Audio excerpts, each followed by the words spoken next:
எல்லாருக்கும் வணக்கம். உங்களை சந்திக்கிறதுல மிக்க மகிழ்ச்சி. நம்ம இன்னைக்கு பார்க்குறது பெண்கள் கடைபிடிக்க வேண்டிய சில முக்கியமான காரியங்கள் பற்றி தான் பார்க்க போகிறோம். இப்போ காடுக்கு பிடிச்சது யாருன்னா பெண் தான். ஆனால் சாத்தானுக்கு பெண்ணை பிடிக்கவே பிடிக்காது. பைபிள்லேருந்து ஒரு வசனம் வாசிக்கலாம். ஆதியாகமம் 1 அதிகாரம் 27 வசனம். தேவன் தம்முடைய சாயலாகவே மனுஷனை சிருஷ்டித்தார், அவனை தேவ சாயலாகவே சிருஷ்டித்தார், ஆணும் பெண்ணுமாக அவர்களை சிருஷ்டித்தார்.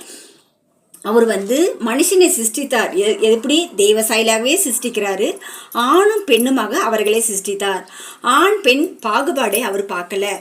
So God created man in his own image. In the image of God created he him, male and female created he them. ஆண்டவருடைய படைப்பில் நம்மளை சரிசமமாக தான் நடத்துகிறாரு. ஆனால் சில வழிபாட்டு தலங்களில் சர்ச்சில்லாம் பெண்களை மேடை ஏறி பேசவே விட்டதில்ல. ஆனால் இப்போ மாறிட்டு வருது. ஆனால் காட் பெண்ணை ஒரு அற்புதமாக தான் படிச்சிருக்கிறாரு. பெண்ணுக்கு ஒரு யூட்ரஸை கொடுத்து கருவை சுமக்கிறத பாக்கியத்தை கூட நம்மளுக்கு கொடுத்துருக்கிறாரு. அந்த காலத்தில் பெண்களை அடிமையாக தான் நடத்தினாங்க.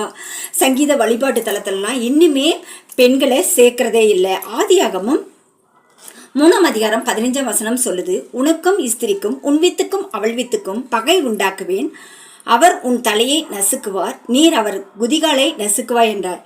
எப்பயுமே பாம்புக்கு அதான் சாத்தானுக்கு பெண்களை பிடிக்கவே பிடிக்காது. ஆனால் ஆண்டவருக்கு பெண்களை பிடிக்கும். இப்போ 46 குரோமோசோம்னா காட் மரியாள் வயிற்றில் கன்னி வயிற்றில் பிறக்கும் போது அவர் 23 குரோமோசோம் எக்ஸ் குரோமோசோமில் மட்டும்தான் அவர் கிரியேட் ஆகிறாரு. யோசுப் மூலமெல்லாம் அவர் பிறக்கவே இல்லை. மரியாள் மூலமாக தான். பெண்ணை ஒரு அற்புதமாக தான் கர்த்தர் நடத்துகிறாரு. ஆண்டவருடைய பிளட் குரூப் பார்த்திங்கன்னா AB பாசிட்டிவ். பெண்களை கோவிலில் நேர்ந்து விடுறாங்க.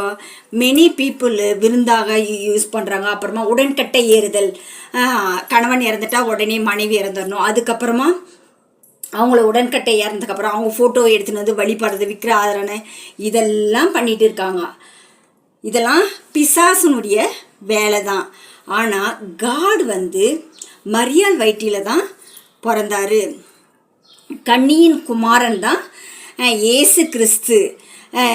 அவருக்கு 23 குரோமோசோம் தான்.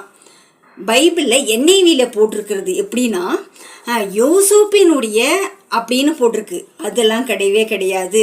நம்ம NIV பைபிளை யூஸ் பண்ண கூட கூடாது. அதெல்லாம் கூட ஒரு சாத்தானுடைய வேலை தான். சாத்தானுக்கு பெண்களை பிடிக்கவே பிடிக்காது. ஆனால் காடுக்கு பெண்களை தான் ரொம்ப பிடிக்கும். ஆமீன். Bye friends.